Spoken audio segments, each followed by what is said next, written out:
Rhett Butler joins us from Redwood City in California. He's the founder and CEO of Monga Bay. It's a US-based non-profit conservation and environmental science news platform. Rhett, thanks so much for your time. Now, Brazil's government has finally taken more action to combat these fires. Do you think it's enough or just a case of too little, too late?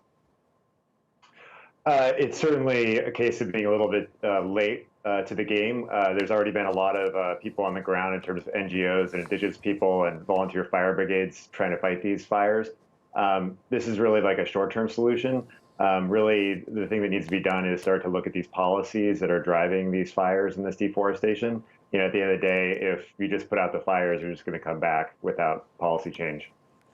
All right, let's just go through the scale of the impact of these fires. Now, in the latest article you've got on your website, you quote a scientist who says there are many fires burning below the canopy of trees that we can actually see from the satellites.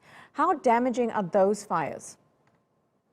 Oh, those fires are quite damaging. So in the past, research has shown that these sub-canopy fires can be a much larger extent than the actual deforestation.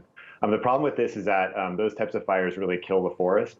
So the forest is much more likely to burn once they've kind of burned once. And again, these aren't really obvious fires. They're fires that burn a few inches off the ground and just spread through the leaf litter.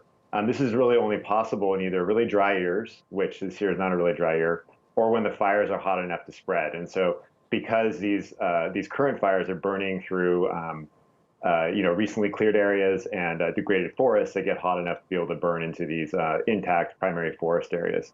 So again, we're looking at long-term damage being done right now, and it's really hard to measure the scale of this because the satellites that are used for this daily fire monitoring really can't capture what's going on under the canopy. So quite a bit of long-term damage expected for Brazil and the Amazon, but how is this going to affect the rest of the world? Well, I mean, so we're looking at large emissions. It's going to be several months before you can really calculate those accurately. But both the outright deforestation, the forest fires that are, just burning quite obviously, but then also these subcanopy fires are going to release vast amounts of carbon in the atmosphere. And then if we're looking down the road a few years, the forest die-off from these subcanopy fires is also going to produce carbon. So there's both this climate impact, and then more locally in Brazil, any degradation of the forest at scale is potentially going to affect the water cycle. So the forest is basically responsible for producing about 70% of its own rainfall. And so when you lose forest cover, you lose rainfall. And so that could affect areas that are dependent on the Amazon for rainfall, such as the cities in Brazil, as well as the agricultural heartland, both in Brazil and beyond. It's quite scary listening to that, but is it solely Brazil's responsibility to combat these fires and deforestation, or does the rest of the world also need to play its part, considering the importance of the Amazon?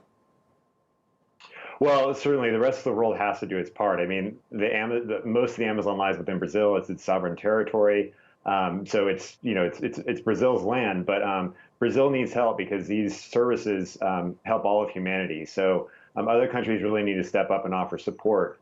There needs to be a carrot for Brazilian landowners to also preserve their forest cover, because it's one thing to say you shouldn't touch on the forest, but you also have to think about local livelihoods. And so Norway was kind of a leader in terms of committing $1 billion to helping Brazil reduce deforestation.